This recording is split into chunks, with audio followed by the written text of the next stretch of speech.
Bismillahirrahmanirrahim. Rasulullah SAW bersabda, "Iyyakum wazonna fa inna zonna akdzabul hadis."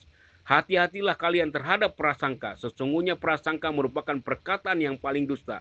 Nabi SAW mensifati prasangka itu dengan akdzabul hadis, merupakan perkataan yang paling dusta. Kenapa demikian? Karena kalau kedustaan murni orang tahu bahwa ini adalah buruk. Tapi kalau prasangka sering kita menjadikannya sebagai dalil untuk membenarkan apa yang kita duga. Padahal prasangka merupakan kedustaan. Bukankah perbuatan atau pernyataan orang tersebut masih bisa kita tafsirkan dengan tafsiran yang baik? Umar bin Khattab radhiyallahu anhu berkata, "La tazunnana bi kalimatin kharajat min ahika su'an wa anta tajidulaha fil khairi mahmala." Janganlah engkau berprasangka tentang perkataan yang keluar dari saudaramu dengan prasangka yang buruk, yang engkau bawa pada penafsiran yang buruk, sementara engkau masih bisa menafsirkannya dengan penafsiran yang baik.